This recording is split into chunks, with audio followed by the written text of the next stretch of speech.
Have you ever felt alone inside a life that depends on you? Not isolated, not unsupported, but quietly unaccompanied. The kind of loneliness that shows up not when life is empty, but when life is full. Full of roles, full of responsibility, full of people who need you to be steady, capable, present. From the outside, your life may still say moving forward. There's no visible breakdown. The structures hold. The routine continues. Obligations are being met. And yet inwardly, there's a sense of standing in a wide open place with no familiar landmarks. Not crisis, not collapse, but a strange spaciousness where the old coordinates no longer orient you. This is what it feels like to be in between. In nature, there are seasons when the landscape offers little guidance. The leaves have fallen, but the new growth hasn't yet appeared. The paths that once felt obvious are now covered with snow. The horizon is there, but it doesn't tell you where to walk. The ground is still solid, life still functions, but the sense of direction has softened. This is the wilderness, not a place of disorder, but a place of reordering, a place where structure falls quiet and listening becomes the primary work. In the wilderness, the familiar markers that once told you who you were begin to lose their authority. The role still exists, but it no longer fully names you. Productivity still counts, but it no longer fully explains you. Competency still serves, but it no longer settles the deeper question of identity. So you carry on, but with a subtle weight, a feeling that you're walking in a life that works, yet it doesn't quite feel like it belongs to you anymore. And this is where loneliness emerges, not from absence, but from transition. The old self is loosening, and the new self hasn't fully yet spoken. In nature, when a river changes course, the banks erode first. The water still moves, the current still flows, but the edges that once contained it begin to reshape. It can feel like loss. In reality, it's preparation. The wilderness does this to a person. It erodes certainty before it reveals calling. It quiets the familiar so that a truer orientation can form. And in that quiet, a particular kind of loneliness can surface. Not the loneliness of being unwanted, the loneliness of being unlocated, of sensing that you're no longer who you were, but not quite clear on who you're becoming. You may still be surrounded by people, by expectations, by responsibilities that require your presence and reliability.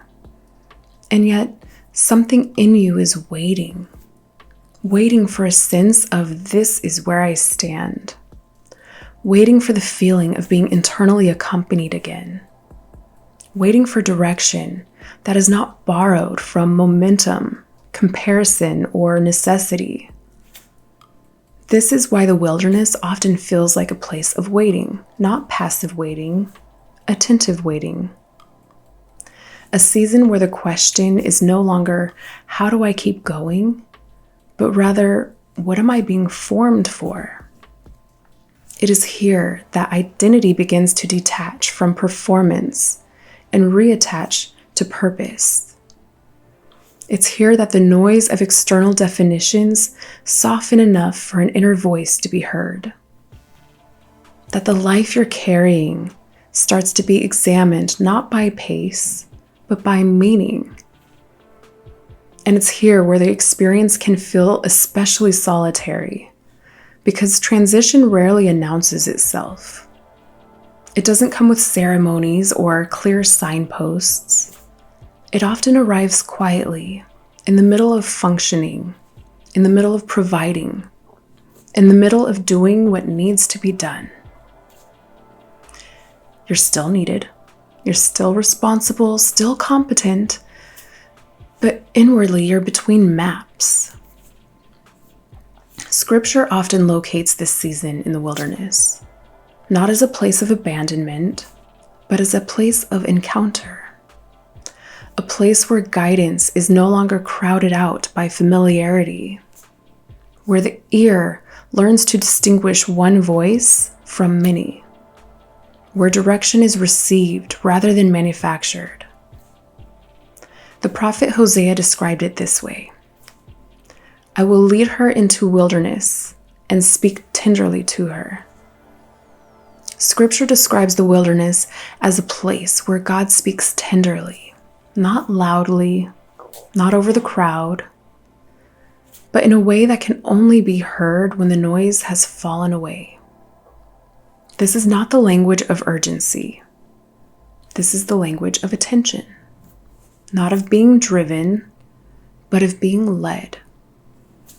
In such seasons, clarity does not come through acceleration. It comes through stillness, through the slow relearning of how to listen, through allowing the familiar pressures to loosen their grip, letting the life you're carrying be renamed by something deeper than expectation. This is why the wilderness can feel both lonely and meaningful at the same time. Lonely because the old certainties no longer accompany you, and meaningful because something truer is beginning to take shape. You're not being removed from your life. You're being reoriented within it.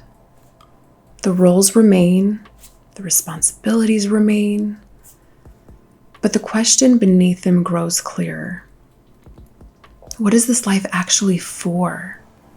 Not in the abstract, not in theory, but in the concrete shape of your days, your attention, your energy, your direction.